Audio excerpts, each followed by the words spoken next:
உணர்வோடு நிக்கிறவன்லாம் ஒன்னா நிக்கணும். நிப்பான் தமிழன் வந்தாதான் பயப்படுவான்.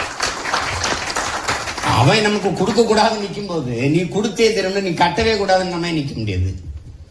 உரைய வைக்கலன்னா அது கஷ்டம். அதிகாரத்தில் இருக்கிறவங்களுக்கு அக்கறை இருக்கு இல்ல, அது இல்ல, நமக்கு இருக்கு.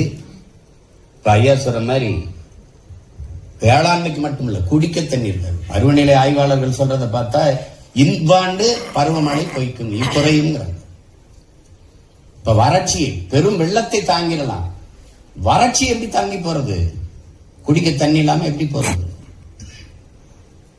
இப்ப குறுவை சாகுபடி முடிஞ்சிருச்சு, இன்னி தண்ணி இல்ல, அதை மறந்துட வேண்டியதா. எல்லாத்தையும் ஆய்வு செய்யறவர் அதை போய் ஆய்வு செய்யல. இப்ப பிரச்சனை இங்க.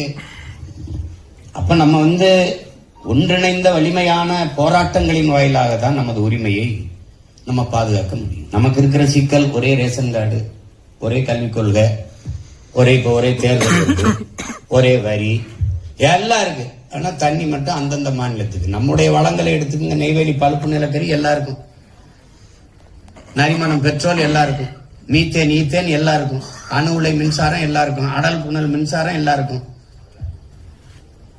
ஆனால் அவர்களுடைய நீர்வளம் அவர்களுக்கு. இது எத்தனை காலத்துக்கு சகிக்கிறதுன்னு பாருங்க. இப்ப அதுல அண்ணன் நம்ம கூட மதிப்பிற்குரிய நம்முடைய அண்ணன் ராதாகிருஷ்ணன் நம்மோட இருக்காங்க பாரதிய ஜனதா. இப்ப இந்த தமிழர்களுக்கான உரிய நீர் உரிமை பாதுகாக்கப்படணும்னு இருக்காங்க. ஆனா அங்க இருக்கிற பாரதிய ஜனதா என்ன முடிவெடுக்கும்?